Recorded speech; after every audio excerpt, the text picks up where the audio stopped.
مثل الذين ينفقون أموالهم في سبيل الله كمثل حبة أنبتت 7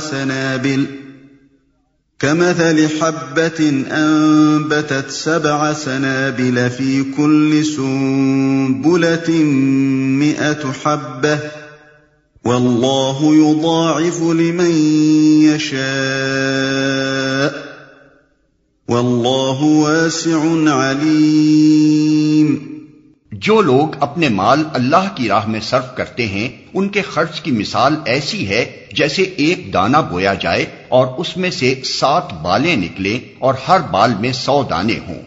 اسی طرح اللہ جس کے عمل کو چاہتا ہے افزونی عطا فرماتا ہے، وہ فراخ دست بھی ہے اور علیم بھی۔ جو لوگ اب پھر سلسلہ کلام اسی مضمون کی طرف عود کرتا ہے جو رکوع 32 میں چھیڑا گیا تھا۔ اس تقریر کی ابتدا میں اہل ایمان کو دعوت دی گئی تھی کہ جس مقصد عظیم پر تم ایمان لائے ہو اس کی خاطر جان و مال کی قربانیاں برداشت کرو، مگر کوئی گروہ جب تک کہ اس کا معاشی نقطہ نظر بالکل ہی تبدیل نہ ہو جائے اس بات پر آمادہ نہیں کیا جا سکتا کہ وہ اپنی ذاتی یا قومی اغراض سے بالاتر ہو کر محض ایک اعلیٰ درجے کے اخلاقی مقصد کی خاطر اپنا مال بے دریغ صرف کرنے لگے۔ مادہ پرست لوگ جو پیسہ کمانے کے لیے جیتے ہوں اور پیسے پر جان دیتے ہوں اور جن کی نگاہ ہر وقت نفع و نقصان کی میزان ہی پر جمی رہتی ہو، کبھی اس قابل نہیں ہو سکتے کہ مقاصد عالیہ کے لیے کچھ کر سکیں۔ وہ بظاہر اخلاقی مقاصد کے لیے کچھ خرچ کرتے بھی ہیں تو پہلے اپنی ذات یا اپنی برادری یا اپنی قوم کے مادی منافع کا حساب لگا لیتے ہیں۔ اس ذہنیت کے ساتھ اس دین کی راہ پر انسان ایک قدم بھی نہیں چل سکتا جس کا مطالبہ یہ ہے کہ دنیاوی فائدے اور نقصان سے بے پرواہ ہو کر محض اللہ کا کلمہ بلند کرنے کے لیے اپنا وقت، اپنی قوتیں اور اپنی کمائیاں خرچ کرو۔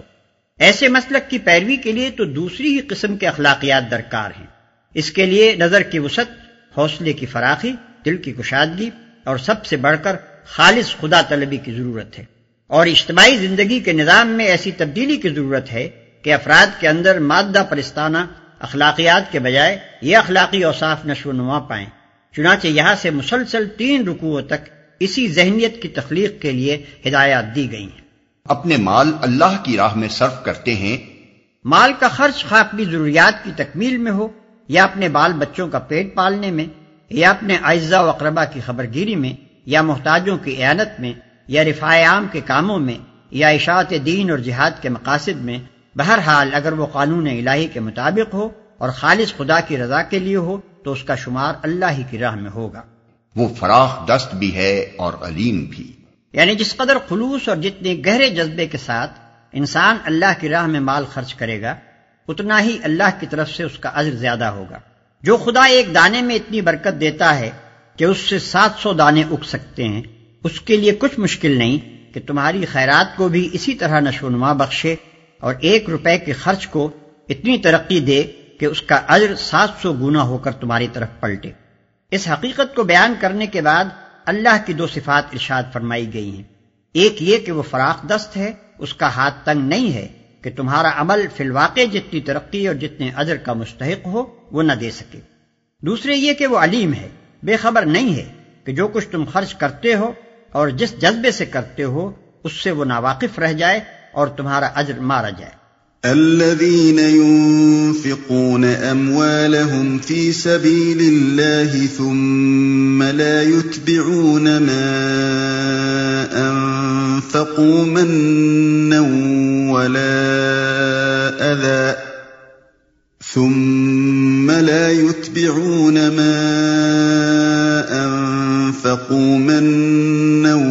ولا أذى لهم أجرهم عند ربهم ولا خوف عليهم ولا هم يحزنون۔ جو لوگ اپنے مال اللہ کی راہ میں خرچ کرتے ہیں اور خرچ کر کے پھر احسان نہیں جتاتے، نہ دکھ دیتے ہیں، ان کا اجر ان کے رب کے پاس ہے اور ان کے لیے کسی رنج اور خوف کا موقع نہیں۔ یعنی نہ تو ان کے لیے اس بات کا کوئی خطرہ ہے کہ ان کا اجر ضائع ہو جائے گا اور نہ کبھی یہ نوبت آئے گی کہ وہ اپنے اس خرچ پر پشیمان ہوں۔ قول معروف ومغفرة خير من صدقة يتبعها أذى واللہ غنی حلیم۔ ایک میٹھا بول اور کسی ناگوار بات پر ذرا سی چشم پوشی اس خیرات سے بہتر ہے جس کے پیچھے دکھ ہو۔ اللہ بے نیاز ہے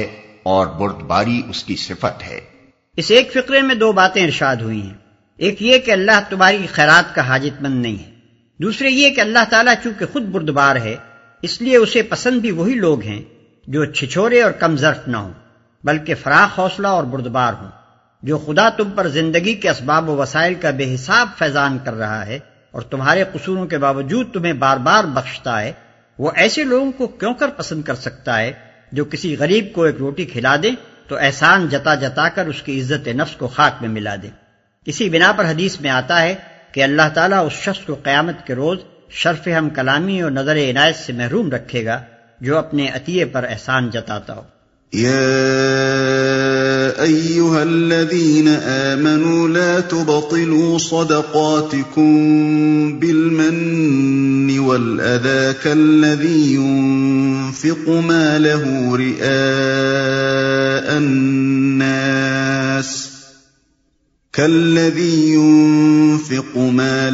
رئاء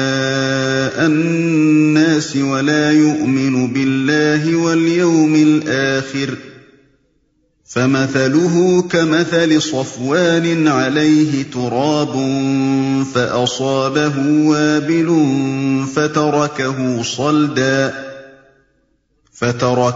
صلدا لا يقدرون على شيء مما كسبوا واللہ لا يهدي القوم الكافرین۔ اے ایمان لانے والو، اپنے صدقات کو احسان جتا کر اور دکھ دے کر اس شخص کی طرح خاک میں نہ ملا دو جو اپنا مال محض لوگوں کے دکھانے کو خرچ کرتا ہے اور نہ اللہ پر ایمان رکھتا ہے نہ آخرت پر۔ اس کے خرچ کی مثال ایسی ہے جیسے ایک چٹان تھی جس پر مٹی کی تہ جمی ہوئی تھی، اس پر جب زور کا می برسا تو ساری مٹی بہہ گئی اور صاف چٹان کی چٹان رہ گئی۔ ایسے لوگ اپنے نزدیک خیرات کر کے جو نیکی کماتے ہیں اس سے کچھ بھی ان کے ہاتھ نہیں آتا، اور کافروں کو سیدھی راہ دکھانا اللہ کا دستور نہیں ہے، اور نہ اللہ پر ایمان رکھتا ہے نہ آخرت پر۔ اس کی ریاکاری خود ہی اس بات کی دلیل ہے کہ وہ خدا اور آخرت پر یقین نہیں رکھتا۔ اس کا محض لوگوں کو دکھانے کے لیے عمل کرنا صریحاً یہ معنی رکھتا ہے کہ خلق ہی اس کی خدا ہے جس سے وہ اجر چاہتا ہے، اللہ سے نہ اس کو اجر کی توقع ہے اور نہ اسے یقین ہے کہ ایک روز اعمال کا حساب ہوگا اور اجر عطا کیے جائیں گے۔ اور صاف چٹان کی چٹان رہ گئی۔ اس تمثیل میں بارش سے مراد خیرات ہے، چٹان سے مراد اس نیت اور اس جذبے کی خرابی ہے جس کے ساتھ خیرات کی گئی ہے۔ مٹی کی ہلکی تہ سے مراد نیکی کی وہ ظاہری شکل ہے جس کے نیچے نیت کی خرابی چھپی ہوئی ہے۔ اس توضیح کے بعد مثال اچھی طرح سمجھ میں آ سکتی ہے۔ بارش کا فطری اقتضا تو یہی ہے کہ اس سے رویدگی ہو اور کھیتی نشو و نما پائے، لیکن جب رویدگی قبول کرنے والی زمین محض برائے نام اوپر ہی اوپر ہو اور اس اوپری تہ کے نیچے نری پتھر کی ایک چٹان رکھی ہوئی ہو تو بارش مفید ہونے کے بجائے الٹی مضر ہوگی۔ اسی طرح خیرات بھی اگرچہ بھلائیوں کو نشو و نما دینے کی قوت رکھتی ہے، مگر اس کے نافع ہونے کے لیے حقیقی نیک نیتی شرط ہے۔ نیت نیک نہ ہو تو ابر کرم کا فیضان بجز اس کے کہ محض ضیاء مال ہے اور کچھ نہیں۔ اور کافروں کو سیدھی راہ دکھانا اللہ کا دستور نہیں ہے۔ یہاں کافر کا لفظ ناشکرے اور منکر نعمت کے معنی میں استعمال ہوا ہے۔ جو شخص اللہ کی دی ہوئی نعمت کو اس کی راہ میں اس کی رضا کے لیے خرچ کرنے کے بجائے خلق کی خوشنودی کے لیے صرف کرتا ہے، یا اگر خدا کی راہ میں کچھ مال دیتا بھی ہے تو اس کے ساتھ اذیت بھی دیتا ہے، وہ دراصل ناشکرا اور اپنے خدا کا احسان فراموش ہے، اور جبکہ وہ خود ہی خدا کی رضا کا طالب نہیں ہے تو اللہ اس سے بے نیاز ہے کہ اسے خامخواہ اپنی رضا کا راستہ دکھائے۔ وَمَثَلُ الَّذِينَ يُنفِقُونَ أَمْوَالَهُمُ ابْتِغَاءَ مَرْضَاتِ اللَّهِ وَتَثْبِيتًا مِّنْ أَنفُسِهِمْ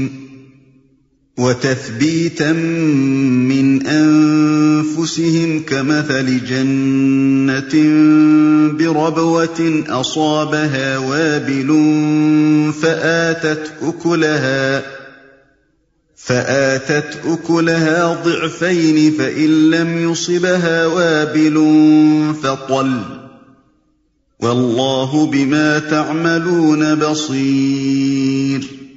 بخلاف اس کے جو لوگ اپنے مال محض اللہ کی رضا جوئی کے لیے دل کے پورے ثبات و قرار کے ساتھ خرچ کرتے ہیں، ان کے خرچ کی مثال ایسی ہے جیسے کسی سطح مرتفع پر ایک باغ ہو، اگر زور کی بارش ہو جائے تو دگنا پھل لائے، اور اگر زور کی بارش نہ بھی ہو تو ایک ہلکی پھوار ہی اس کے لیے کافی ہو جائے۔ تم جو کچھ کرتے ہو سب اللہ کی نظر میں ہے، تو ایک ہلکی پھوار ہی اس کے لیے کافی ہو جائے۔ زور کی بارش سے مراد وہ خیرات ہے جو انتہائی جذبہ خیر اور کمال درجے کی نیک نیتی کے ساتھ کی جائے،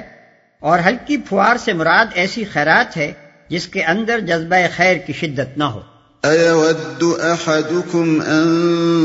تَكُونَ لَهُ جَنَّةٌ مِّن نَّخِيلٍ وَأَعْنَابٍ تَجْرِي مِن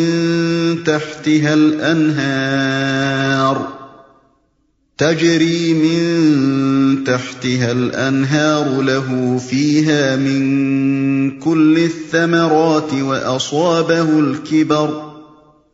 وأصابه الكبر وله ذرية ضعفاء فأصابها إعصار فيه نار فاحترقت كذلك يبين الله لكم الآيات لعلكم تتفكرون۔ کیا تم میں سے کوئی یہ پسند کرتا ہے کہ اس کے پاس ایک ہرا بھرا باغ ہو، نہروں سے سیراب، کھجوروں اور انگوروں اور ہر قسم کے پھلوں سے لدا ہوا، اور وہ عین اس وقت ایک تیز بگولے کی زد میں آ کر جھلس جائے جبکہ وہ خود بوڑھا ہو اور اس کے کم سن بچے ابھی کسی لائق نہ ہوں؟ اس طرح اللہ اپنی باتیں تمہارے سامنے بیان کرتا ہے، شاید کہ تم غور و فکر کرو۔ جبکہ وہ خود بوڑھا ہو اور اس کے کم سن بچے ابھی کسی لائق نہ ہوں۔ یعنی اگر تم یہ پسند نہیں کرتے کہ تمہاری عمر بھر کی کمائی ایک ایسے نازک موقع پر تباہ ہو جائے جبکہ تم اس سے فائدہ اٹھانے کے سب سے زیادہ محتاج ہو اور اثر نو کمائی کرنے کا موقع بھی نہ رہا ہو، تو یہ بات تم کیسے پسند کر رہے ہو کہ دنیا میں مدت العمر کام کرنے کے بعد آخرت کی زندگی میں تم اس طرح قدم رکھو کہ وہاں پہنچ کر یکایک تمہیں معلوم ہو کہ تمہارا پورا کارنامہ حیات یہاں کوئی قیمت نہیں رکھتا، جو کچھ تم نے دنیا کے لیے کمایا تھا وہ دنیا ہی میں رہ گیا، آخرت کے لیے کچھ کما کر لائے ہی نہیں کہ یہاں اس کے پھل کھا سکو، وہاں تمہیں اس کا کوئی موقع نہ ملے گا کہ اثر نو اب آخرت کے لیے کمائی کرو۔ آخرت کے لیے کام کرنے کا جو کچھ بھی موقع ہے اسی دنیا میں ہے۔ یہاں اگر تم آخرت کی فکر کیے بغیر ساری عمر دنیا ہی کی دھن میں لگے رہے اور اپنی تمام قوتیں اور کوششیں دنیاوی فائدے تلاش کرنے ہی میں کھپاتے رہے تو آفتاب زندگی کے غروب ہونے پر تمہاری حالت بعینہ ہی اس بڈھے کی طرح حسرتناک ہوگی جس کی عمر بھر کی کمائی اور جس کی زندگی کا سہارا ایک باغ تھا، اور وہ باغ عین عالم پیری میں اس وقت جل گیا جبکہ نہ وہ خود نئے سرے سے باغ لگا سکتا ہے اور نہ اس کی اولاد ہی اس قابل ہے کہ اس کی مدد کر سکے۔